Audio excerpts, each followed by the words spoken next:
Private hospital ਦਾ bill insurance cover ਕਰੂਗੀ ਕਿ ਨਹੀਂ? मुख्यमंत्री सहज योजना कार्ड हैगा, फिर कोई टेंशन नहीं, थोड़ा सारा ट्रीटमेंट कैशलेस है। बिना पैसिਆਂ ਦੇ?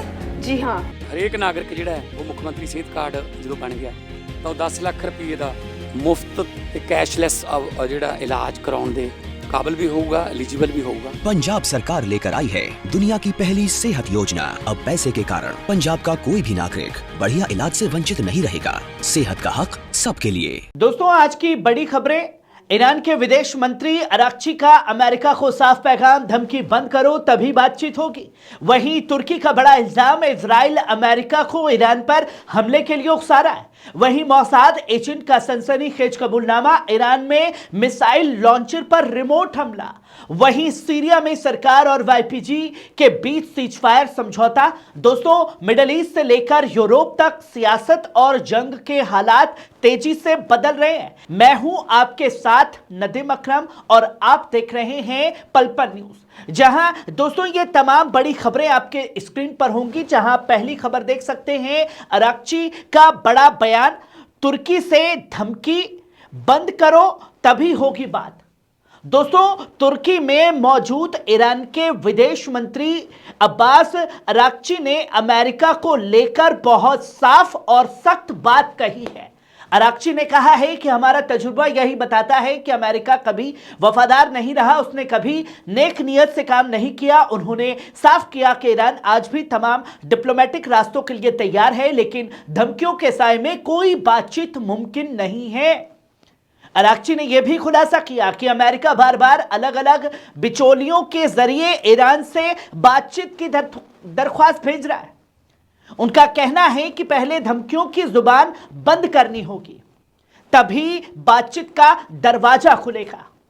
यह बयान ऐसे वक्त में आया है जब मिडल ईस्ट में जंगी जहाज और मिसाइलें आमने सामने खड़ी हैं और दुनिया यह देख रही है कि बातचीत होगी या फिर टकराव और बढ़ेगा। और तुर्की में अब्बास अराक्ची का यह खुली दहाड़ है दोस्तों ईरान की।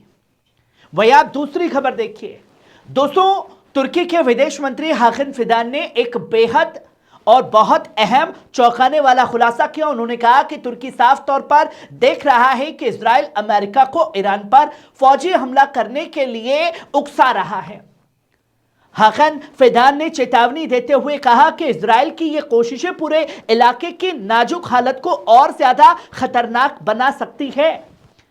मिडल ईस्ट पहले ही तनाव और जंग के साए में है और अगर इस तरह के कदम उठाए गए तो पूरे रीजन में आग भड़क सकती है। तुर्की ने साफ शब्दों में कहा है कि जंग नहीं बल्कि बातचीत और डिप्लोमेसी ही इस मसले का एकमात्र हल है। यह बयान ऐसे वक्त में आया है जब अमेरिका और ईरान के बीच तनाव अपने चरम पर है और दुनिया इजराइल की हर चाल पर नजर बनाए हुए है। वहीं आप तीसरी खबर देखिए, मोसाद एजेंट का कबूलनामा। दोस्तों, इजरायली चैनल 12 पर एक हैरान करने वाला बयान सामने आया है। एक शख्स जो खुद को मोसाद से जुड़ा ऑपरेटिव बता रहा है, उसने कहा है कि ईरान के अंदर एक टीम बनाई और 13 जून को मिसाइल लॉन्चर पर रिमोट हमला किया। उसने यह बताया कि हमारा मिशन था एक खास हथियार को तैयार करना और उसे सही जगह पर फिट करना। मैं इस पूरे ऑपरेशन में मोसाद की आंखें था। उसने ये कहा, मुझे सिर्फ एक बटन दबाना था और वहां से निकल जाना था। मैं 2 घंटे से ज्यादा इंतजार करता रहा और बहुत डर भी लग रहा था। उसका साफ तौर पर कहना है कि हमारे पास सिर्फ एक मौका था। मैंने कहा चले शुरू करते हैं। मैं अपने टारगेट को देख सकता था जो इजराइल की तरफ बैलिस्टिक मिसाइल दागने के लिए तैयार था। उसने यह दावा किया कि हमने उसे खत्म कर दिया और हेडक्वार्टर से जवाब आया, हां तुमने अपना काम पूरा कर लिया है, अब यहां से निकल जाओ। यह बयान मिडल ईस्ट में चल रही खुफिया जंग की एक और झलक दिखाता है, जहां लड़ाई मैदान से ज्यादा अब पर्दे के पीछे है। वहीं आप चौथी खबर देखिए। दोस्तों, इजराइल ने ऐलान किया है कि गजा और मिस्र के बीच रफा बॉर्डर क्रॉसिंग को रविवार से दोबारा खोला जाएगा। इस फैसले के तहत उन फलस्तीनियों को सीमित सफर की इजाजत दी जाएगी जो जंग के दौरान गजा छोड़कर बाहर चले गए थे। हालांकि हर शख्स को इजरायली सिक्योरिटी मंजूरी के बाद ही आने जाने की इजाजत मिलेगी। अधिकारियों का साफ कहना है कि बॉर्डर खोलना एक कंट्रोल्ड और सिक्योर प्रोसेस होगा। यह कदम ऐसे वक्त में आया है जब गजा के लोग महीनों की तबाही के बाद अपनी जिंदगी को फिर से पटरी पर लाने की कोशिश कर रहे हैं। वहीं आप पांचवी खबर देखिए, ईरान की यूरोप को भी सख्त चेतावनी है। दोस्तों, ईरान की नेशनल सिक्योरिटी काउंसिल के सेक्रेटरी अली लारिजानी ने यूरोपीय यूनियन को लेकर एक बेहद सख्त बयान दिया है। लारिजानी ने कहा है कि यूरोप अच्छी तरह जानता है कि ईरानी संसद यानी मजलिस के पास किए गए करारदाद के मुताबिक उन देशों की फौजों को आतंकवादी संगठन माना जाएगा जिन्होंने हाल ही में IRGC के खिलाफ यूरोपियन यूनियन की रेजोल्यूशंस का समर्थन किया है। उन्होंने साफ कहा कि इस फैसले के नतीजे अब उन्हीं यूरोपीय मुल्कों को भुगतने होंगे जिन्होंने ये कदम उठाया है। लारिजानी का कहना है कि इस तरह की कार्रवाई के हालात और बिगड़ सकते हैं और यूरोप को इसके असर की जिम्मेदारी खुद लेनी होगी। यह बयान ऐसे वक्त में आया जब ईरान और यूरोप के रिश्तों में तनाव लगातार बढ़ता जा रहा है और डिप्लोमेसी की जगह सख्त भाषा ने ले ली है। वहीं आप ये छठी खबर देखिए, अमेरिकी F-35A fighter jet middle east रवाना, अर्जोन्स में लैंडिंग। दोस्तों, अमेरिका के बेहद एडवांस्ड F-35A फाइटर जेट्स को मिडिल ईस्ट जाते हुए अर्जोन्स के लार्जेस्ट एयरलिफ्ट पर लैंड करते देखा गया है। यह वीडियो इंस्टाग्राम पर एंडर सपोर्टर जेट्स नाम के अकाउंट से सामने आया है। जानकारों का कहना है कि ये जेट्स रीजन में बढ़ती टेंशन के बीच अमेरिकी मिलिट्री मूवमेंट का हिस्सा है। इस मूव से साफ संकेत मिलता है कि अमेरिका मिडिल ईस्ट में अपनी एयर पावर और मजबूत कर रहा है और हालात पर करीबी से नजर बनाए हुए है। वहीं आप सातवीं खबर देखिए, पुतिन का साफ पैगाम। दोस्तों, क्रेमलिन ने एक बेहद अहम बयान जारी करते हुए कहा कि रूस के राष्ट्रपति व्लादिमीर पुतिन ने यूक्रेन के राष्ट्रपति जेलेंस्की को कहीं बुलाने की पहल नहीं की थी, बल्कि खुद जेलेंस्की ने मुलाकात की दरख्वास्त भेजी थी। क्रेमलिन के मुताबिक पुतिन ने जवाब में साफ कहा, हम बातचीत के लिए तैयार हैं, लेकिन मुलाकात सिर्फ और सिर्फ मॉस्को में होगी। यह बयान ऐसे वक्त में आया जब रूस यूक्रेन जंग को लेकर दुनिया की नजरें किसी भी संभावित बातचीत पर टिकी हुई हैं और यह देखना अहम होगा कि जेलेंस्की इस शर्त को मानते हैं या नहीं। वहीं आप आठवीं खबर देखिए, ट्रंप की चीन को चेतावनी। दोस्तों, डोनाल्ड ट्रंप ने ब्रिटेन और कनाडा के चीन से कारोबार करने पर सख्त मजाकी अंदाज में तंज कसा है।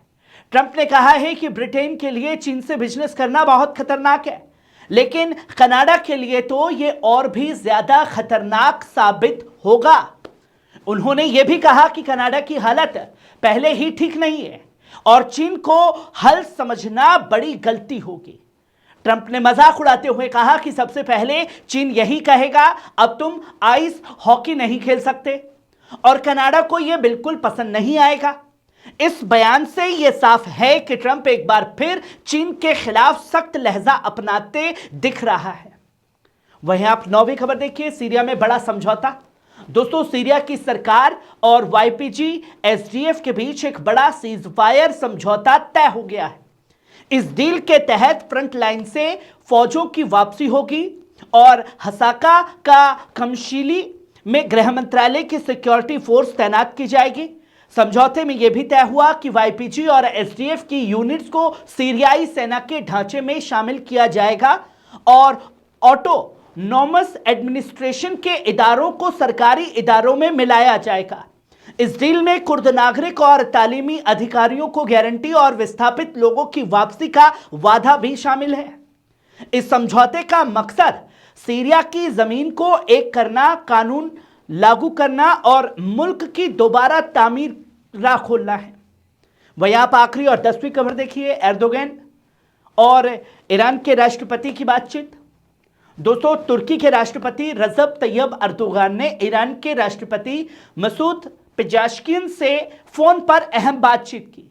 एर्दोगान ने कहा कि तुर्की ईरान और अमेरिका के बीच बढ़ती तनातनी को कम करने के लिए मध्यस्थ यानी फैसिलिटेटर की भूमिका निभाने को तैयार है। उन्होंने जोर देकर के कहा कि मसलों का हल जंग से नहीं बल्कि बातचीत और डिप्लोमेसी से निकाला जाना चाहिए। यह बातचीत ऐसे वक्त में हुई है जब मिडिल ईस्ट में हालत नाजुक बने हुए हैं और दुनिया किसी बड़े टकराव से बचने की लगातार कोशिश कर रही है। नाज़रीन, ये थी दुनिया भर से जुड़ी 10 सबसे बड़ी अहम खबरें। आपको कैसी लगी कमेंट बॉक्स में आकर के अपनी राय जरूर दीजिएगा। शुक्रिया।